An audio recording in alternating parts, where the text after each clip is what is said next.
সন্ধ্যা sir. আমার নাম মঞ্জু সিং। আমি নাগপুরের বাসিন্দা। আমি বেদের ব্যাপারে একটি প্রশ্ন করতে চাই, কারণ আমি বিশ্বাস করি বেদ হিন্দু ধর্মের মূল ধর্মগ্রন্থ।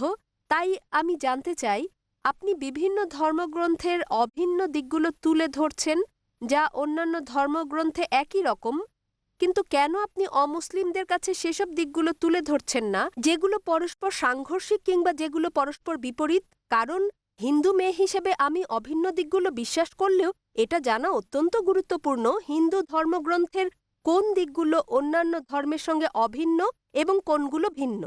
বোন খুব সুন্দর একটা প্রশ্ন করেছেন। তিনি বলেছেন আমি বেদ থেকে উদ্ধৃতি দিয়েছি, সাদৃশ্যগুলো তুলে ধরেছি, কেন বৈসাদৃশ্যগুলো সম্পর্কে বলিনি, এবং তিনি সাদৃশ্যের পাশাপাশি বৈসাদৃশ্যগুলো জানতে চেয়েছেন। বোন, আমি যেমন ইসলাম ধর্ম ও হিন্দু ধর্মের সাদৃশ্যগুলোর উপর কয়েক ঘন্টা ধরে আলোচনা করতে পারি, তেমনি আমি ইসলাম ধর্ম ও হিন্দু ধর্মের বৈসাদৃশ্য নিয়েও দীর্ঘ আলোচনা করতে পারি।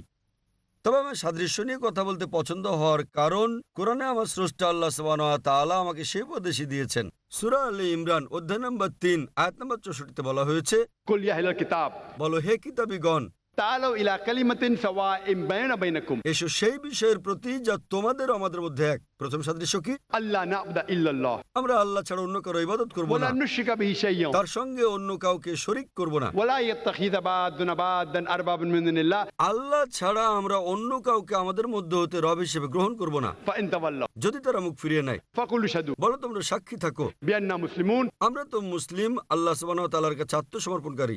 কোরআনের এই আয়াত আমাদের পথ দেখাচ্ছে কিভাবে বিভিন্ন ধর্মের মানুষের সঙ্গে কথা বলতে হবে। এসো সেই বিষয়ের প্রতি যা তোমাদের আমাদের মধ্যে এক। প্রথম সাদৃশ্য কি?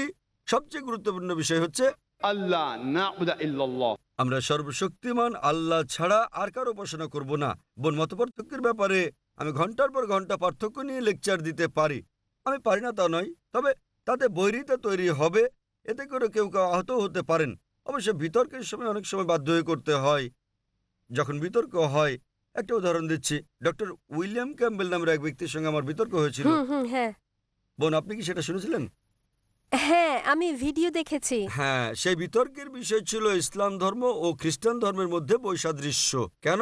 তিনি একটা বই লিখেছিলেন, তাতে বলা হয়েছে কোরআনে ৩০টি বৈজ্ঞানিক ভুল রয়েছে এবং ৮ বছরে কেউ এর জবাব দেয়নি।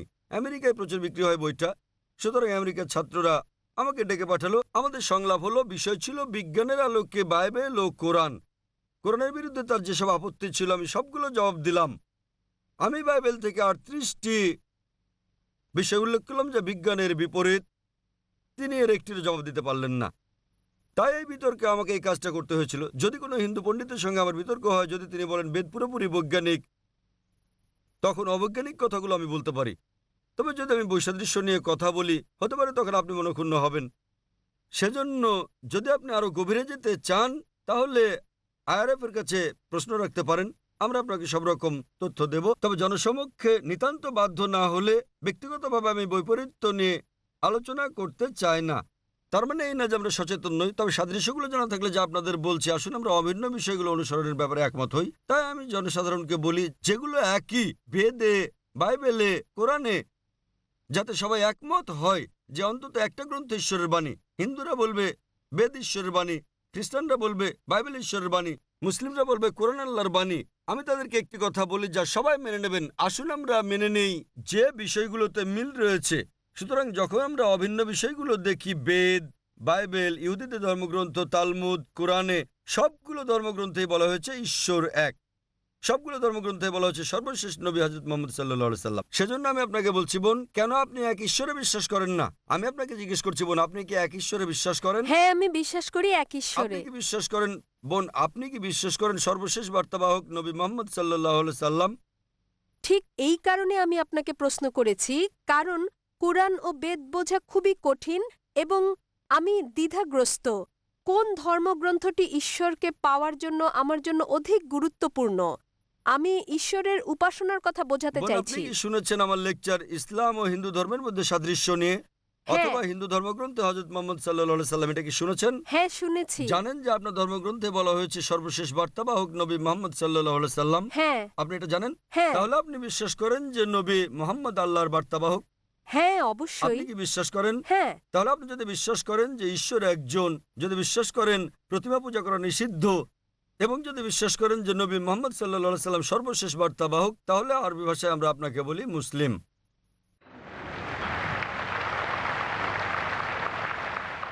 বোন, আপনি কি এক ঈশ্বরে বিশ্বাস করেন?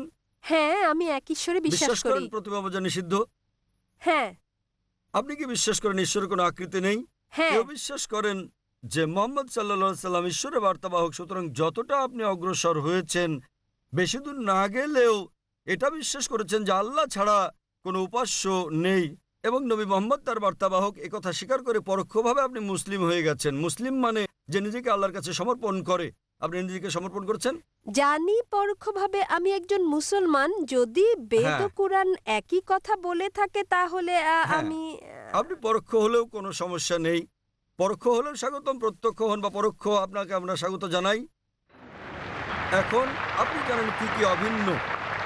এখন যদি বেদ বলে যে সর্বশেষ পয়গম্বর মোহাম্মদ সাল্লাল্লাহু আলাইহি সাল্লাম এবং তাকে অনুসরণ করেন, তাহলে আপনি নবী মোহাম্মদকে অনুসরণ করে পরোক্ষভাবে বেদকেই অনুসরণ করছেন। তাহলে আপনাকে হ্যাঁ। জানতে হবে নবী মোহাম্মদ কি বলেছেন, তারপর আপনাকে পড়তে হবে হাদিস। তবে ধীরে ধীরে, তা আপনি এখন নার্সারিতে, তারপর জুনিয়র কেজি, তারপর সিনিয়র কেজি, তারপর প্রথম শ্রেণী, এভাবে দশম শ্রেণীতে উঠবেন।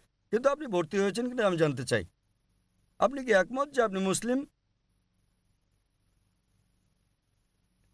মুসলিম মানে যে নিজের ইচ্ছাকে আল্লাহর কাছে সমর্পণ করে দেয়। কেন এটা গুরুত্বপূর্ণ যখন কেউ এক ঈশ্বরে বিশ্বাস করে তাকে মুসলমান বলা? হ্যাঁ, কেন? মুসলিম মানে এমন ব্যক্তি নিজের ইচ্ছাকে যিনি আল্লাহর কাছে সমর্পণ করেন, এবং আল্লাহর কাছে আত্মসমর্পণের গুরুত্বপূর্ণ দিক হচ্ছে এক ঈশ্বরে বিশ্বাস করা, মূর্তি পূজা নিষিদ্ধ বিশ্বাস করা এবং নবী মোহাম্মদকে বার্তাবাহক বলে বিশ্বাস করা। যদি আপনি কথা বলেন, তার মানে আপনি নিজেকে সমর্পণ করতে সম্মত এবং এতে সময় লাগবে। এরপর আপনি স্ট্যান্ডার্ড 1-এ উঠবেন। ধীরে ধীরে আপনি জানতে পারবেন রোজা রাখার ব্যাপারে, দান করা, ডাকাতি না করা, চুরি না করা, এগুলো একে একে আসবে। কিন্তু আপনি সমর্পণ করতে সম্মত কিনা সেটা গুরুত্বপূর্ণ, এবং নবী মোহাম্মদের শিক্ষাগুলো মেনে চলতে সম্মত কিনা আপনার কাছে জানতে চাই আমি, বোন। হ্যাঁ, রাজি। তাহলে কি আপনি শাহাদা পাঠ করবেন? শাহাদা মানে আপনি আরবিতে বলবেন যে আল্লাহ ছাড়া কোনো উপাস্য নেই এবং নবী মোহাম্মদ তার বার্তাবাহক। হ্যাঁ, ঈশ্বর একজন এবং এবং এবং মহানবী মুহাম্মদ সর্বশেষ পয়গম্বর। মাশাআল্লাহ, মাশাআল্লাহ বোন, আপনাকে অভিনন্দন। আমি আরবিতে বলবো, আপনি আমাকে অনুসরণ করবেন। আপনি কি জানেন যা আপনি বলছেন সেটা সেই একই জিনিস? তবে আমি জানতে চাই বোন, কেউ কি আপনাকে বাধ্য করছে এটা বলতে? না, কেউ না। কোনো চাপ প্রয়োগ করছে? না। সম্পূর্ণ নিজের ইচ্ছায়। হ্যাঁ। ঠিক আছে বোন, আমি আরবিতে বলবো, আপনি শুনে বলুন।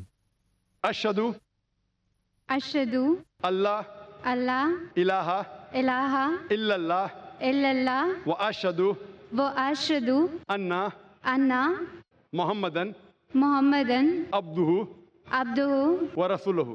व रसूलुहु। আমি সাক্ষ্য দিচ্ছি, আমি সাক্ষ্য দিচ্ছি আমি সাক্ষ্য দিচ্ছি যে কোনো উপাস্য নেই যে কোনো উপাস্য আল্লাহ নেই ছাড়া, আল্লাহ ছাড়া, এবং নবী মুহাম্মদ এবং নবী তার উপর মুহাম্মদ শান্তি বর্ষিত হোক তার উপর শান্তি হলেন বর্ষিত হোক আল্লাহর বান্দা হলেন আল্লাহর এবং বান্দা আল্লাহর রাসূল। এবং আল্লাহর রাসূল। মাশাআল্লাহ, ধন্যবাদ। আপনাকে আমি অভিনন্দন জানাই বোন। এখন আপনি ইসলামে প্রবেশ করেছেন এবং ইনশাআল্লাহ আরও জ্ঞান অর্জন করে প্রথম স্ট্যান্ডার্ড, দ্বিতীয় তৃতীয় স্ট্যান্ডার্ড শ্রেণীতে উঠবেন। ইসলামিক রিসার্চ ফাউন্ডেশনের বন্ধুদের সংস্পর্শে থাকুন এবং আপনাকে দিক নির্দেশনা দিতে আমাদের ভালোই লাগবে। আর যদি কোনো প্রশ্ন থাকে কোরআন সম্পর্কে, ইসলাম সম্পর্কে, আপনি করতে পারেন। হিন্দু ধর্ম সম্পর্কেও কোনো প্রশ্ন থাকলে করতে পারেন। জি। আপনাকে সুস্বাগতম বোন, এবং আমি আল্লাহ তাআলার কাছে দোয়া করি তিনি যেন আপনাকে জান্নাত দান করেন। ধন্যবাদ স্যার।